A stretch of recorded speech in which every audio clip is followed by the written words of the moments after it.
Oui, dans les services d'hébergement, de transport, de restauration, de loisirs fournis pour une date déterminée, hein, il n'y a pas de droit de rétractation. Mais heureusement, hein, vous réservez un billet sur Billet Réduc pour aller voir la dernière, je sais pas, un dernier spectacle, Lady Gaga, puisque c'est la grande mode maintenant, hein, donc pour son spectacle la semaine prochaine, dans 15 jours, et bien évidemment, heureusement qu'il n'y a pas le droit de rétractation. Hein. Pour les voyages, vous réservez un billet, hein, un billet pour partir dans 15 jours. Bon, l'agence de voyage est réserve auprès du tour opérateur. Il n'y a pas le droit de rétractation.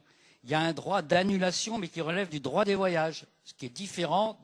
C'est un droit, si votre grand-mère est décédée, si votre enfant est malade ou je ne sais pas quoi, c'est des conditions de vente et un droit d'annulation spécifique aux agences de voyage et au tourisme. Ça n'a rien à voir avec la vente à distance.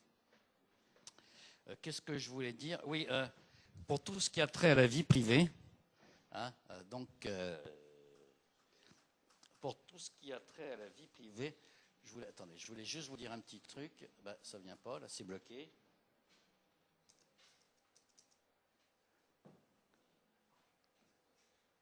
Non, ben ça... Je ne sais pas où c'est. Hein.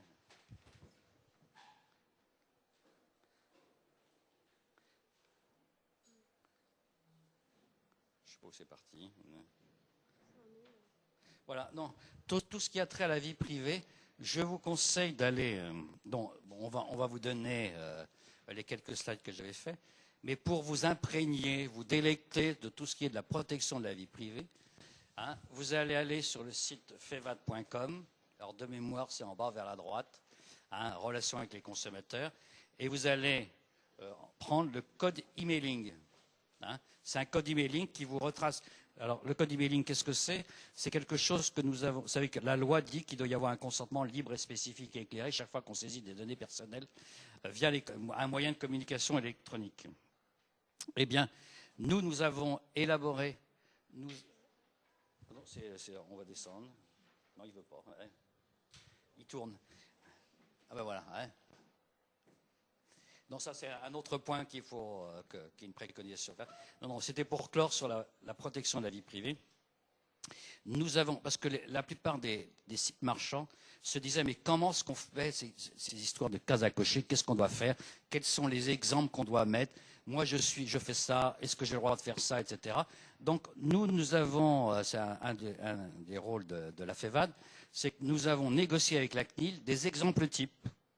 Comme ça, une société qui se pose la question en disant qu'est-ce que je dois mettre sur mon site lorsque je saisis une donnée personnelle, lorsque je saisis une adresse email, lorsque je saisis une inscription à une newsletter, etc.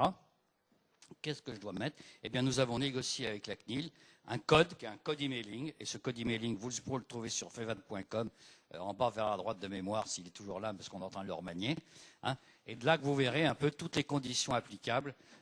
Et donc, vous le prenez, vous en imprégnez, et vous verrez des modalités, justement, comment on fait, oui, non, et les phrases types qu'il faut mettre en bas quand vous êtes dans tel ou tel cas. Hein. Voilà, je vous remercie, je suis désolé, parce que je peux vous parler 5 heures si vous voulez, mais je ne pense pas que ce n'est pas prévu. Mais... Oui.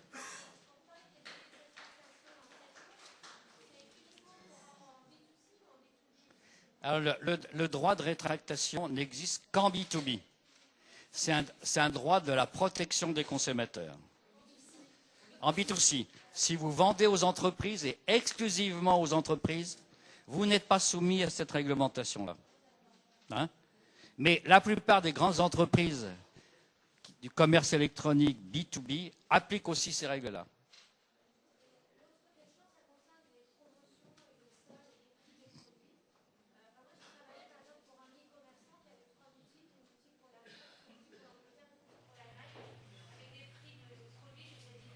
Oui.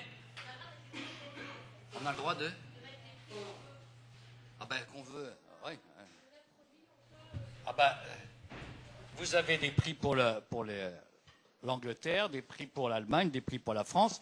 Dans la mesure où les charges ne sont pas les mêmes, vous êtes parfaitement en droit d'avoir des prix différents. Hein, votre structure de prix est différente. Mais ça, si un jour, je peux vous faire un topo sur les ventes transfrontières, parce que c'est quelque chose qui est très très compliqué et qui va devenir de plus en plus compliqué, parce que dès que vous dépassez un certain niveau de chiffre d'affaires, vous êtes dans l'obligation d'appliquer la TVA du pays de destination. Hein?